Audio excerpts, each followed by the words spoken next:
امام حسین کی شہادت کے بعد یزید نے یہ حکم نافذ کروایا کہ تمام جوانوں کے سر ان کے جسم سے الگ کر دیے جائیں اور نیزے پر لٹکا دیے جائیں، اور تمام عورتوں کے سر سے چادر چھین لی جائے اور شام کی طرف لے کر آ جاؤ، تاکہ یہ دنیا بھی دیکھے کہ میں نے ان کا کیا حشر کیا۔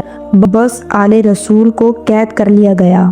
کٹے ہوئے سروں کے ساتھ رسول اللہ کی نواسیوں کو بدنام گلیوں میں سے گزارا گیا۔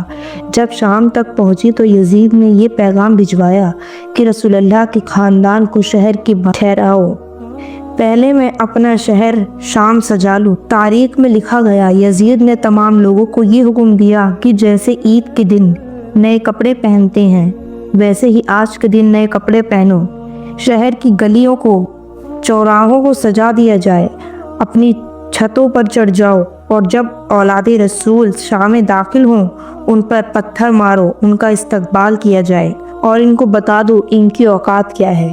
3 دن تک رسول اللہ کا خاندان، ان کی بیٹیاں غریبوں اور بے بسوں کی طرح بیٹھی رہیں۔ شام پورا سجایا گیا، لوگ تیار ہو گئے، تب رسول اللہ کی بیٹیوں کو بلایا گیا۔ کہیں سے کوئی پتھر مارتا ہے، کہیں سے کوئی گرم پانی پھینکتا ہے، کہیں سے کوئی توہین کرتا ہے، تمام لفظ رسول اللہ کی بیٹیوں نے برداشت کیے۔ سب لوگ قید ہو کر یزید کی بارگاہ میں زندان میں قید کر دیے گئے۔ کسی نے یزید کے سامنے امام حسین کا شعر مبارک پیش کیا۔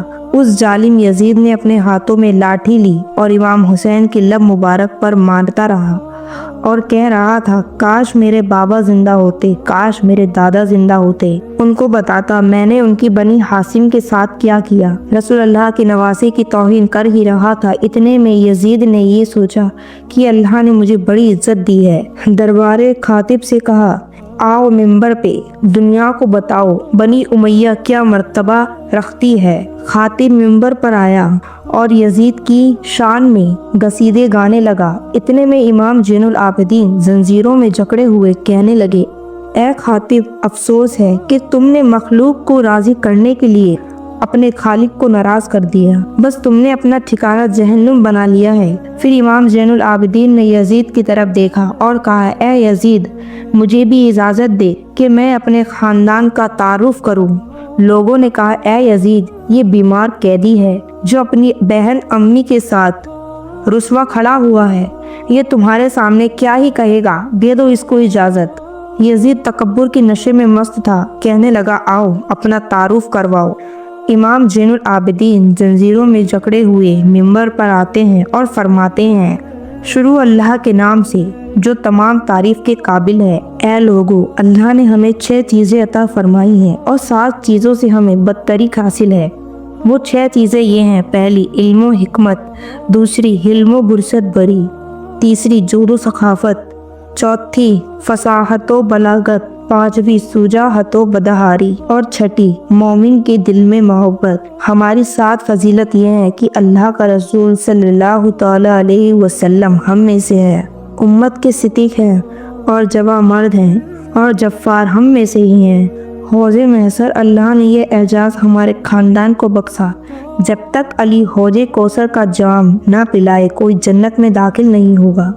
رسول اللہ کی اولاد جن کو جنت کا سردار بنایا ہے وہ حسین اور حسن ہم میں سے ہیں۔ اللہ نے جس عورتوں کو تمام عورتوں کا سردار بنایا وہ رسول اللہ کی بیٹی فاطمہ ہم میں سے ہے۔ جو آخری حجت زمانے بن قیامت ہوگی وہ مہندی ہم میں سے ہیں۔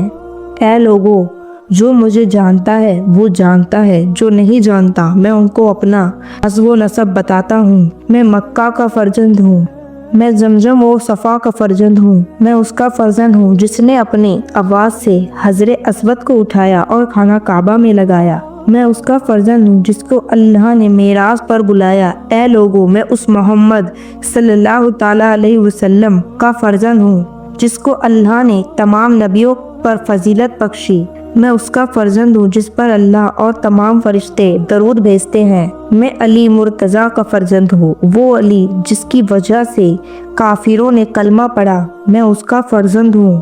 میں اس رسول اللہ کا فرزند ہوں جس کو رسول اللہ اپنے کندھوں پر بٹھایا کرتے تھے، بولا کرتے تھے، میں حسین سے ہوں اور حسین مجھ سے ہے۔ میں ازر رسالت کچھ نہیں مانگتا سوائے اس کے کہ میری آل سے محبت رکھنا۔ میں اس کٹے ہوئے سر کا وارث ہوں، میں اس